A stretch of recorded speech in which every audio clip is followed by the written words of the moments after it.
Hi everyone, this is Ron Jones. I'm a historical kinesiologist.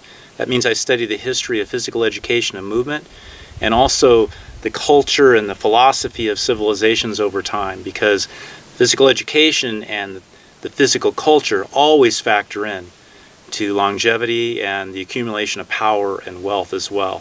Today I'm going to talk about the Indian clubs.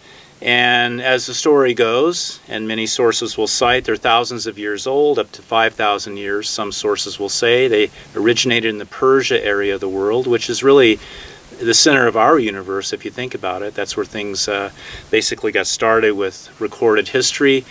We would call it Iran and Iraq and India and that general Middle East area today.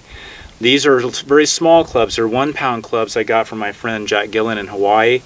However, the small clubs are not really a part of Indian history of the Middle East. They use the larger clubs. They're called meal clubs, Persian meals, M-E-E-L.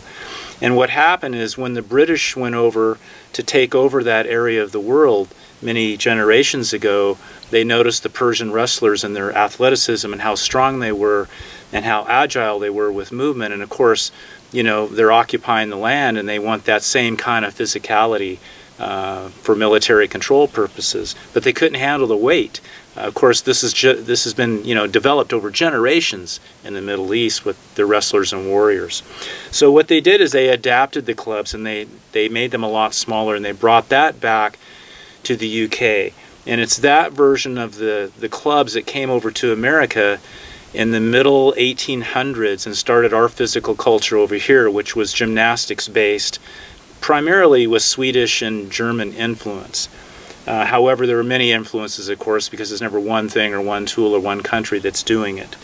But the small clubs were definitely part of our culture. There were some drawings and historical records of larger clubs, so they were there, but mainly it was the small clubs that came over and were such a part of our YMCA, our military academies, Olympic events, and community centers, even muscular Christianity.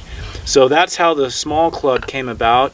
It was an adaptation, and this is a very good lesson of history because nothing stays the same.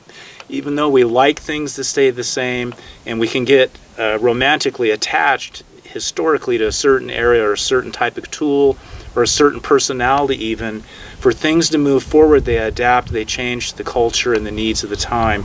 This is a perfect example of how that was done, and literally the millions of people that were able to enjoy the lighter clubs because the Brits had a little foresight to make some adaptations and make it work for them and what they could handle with the quality. So that's a very mini lesson into the history of the clubs on the smaller side. I hope you enjoy it, and I hope you get into the physical culture because there are so many lessons from history that can move you forward and lift and develop your culture no matter where you live in the planet.